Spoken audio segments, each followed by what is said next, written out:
আসসালামু আলাইকুম রহমতুল্লাহ। সুপ্রিয় পরীক্ষার্থী, 2025 তোমাদের পদার্থবিজ্ঞানের প্রথম অধ্যায় থেকে যে জায়গাগুলো থেকে এমসিকিউ আসে তার মধ্যে অন্যতম হলো নিচের কোনটি মৌলিক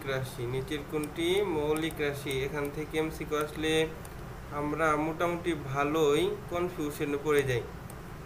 নিচের কোনটি মৌলিক রাশি এটা আমরা জানার চেষ্টা করি। আমাদের মধ্যে এমন কেউ নাই যে আলাদিনের চেরাকের গল্প আমরা না শুনছি। আমরা আগে তো আলাদিন, আলিফ লাইলা এগুলো তো ছিলই। এখন আমরা এই দৈত্যটার দিকে খেয়াল করি। এটা একটা প্রদীপ, এই প্রদীপের সাথে মনে করেন একজনের ঘষা লাগছে, ঘষা দিছে, একটা বের হয়েছে দৈত্য। এখন এই দৈত্য তার মনের কামনা বাসনা পূরণ করবে। আসলে এই কামনা বাসনা পূরণ করার এরকম দৈত্য এগুলো অবাস্তব, কিন্তু বাস্তবতা হলো দোয়া এবং পরিশ্রমী দৈত্যের চেয়েও বেশি ভাগ্য পরিবর্তন করতে পারে। আই রিপিট, ধৈর্য, দোয়া এবং কি পরিশ্রম পারে আপনার ভাগ্য পরিবর্তন করতে।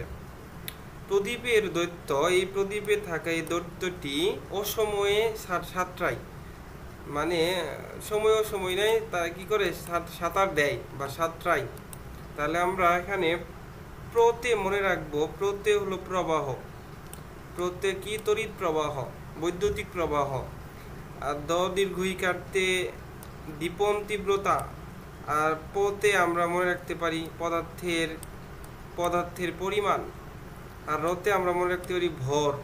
আর দই দিয়ে আমরা মনে রাখতে পারি দৈর্ঘ্য, সময়, অসময় থেকে সময়, এবং সাতরায়ের এই থেকে বা তা থেকে তাপমাত্রা। তাহলে আমরা প্রদীপের দৈত্য অসময় সাতরাই, তাহলে এটা যদি আমরা মনে রাখতে পারি, প্রদীপের দৈত্য অসময় সাতরাই, তাহলে আমরা এই মৌলিক রাশি এই 7টি যেভাবে এমসিকিউ আসুক আমরা আশা করি পারবো।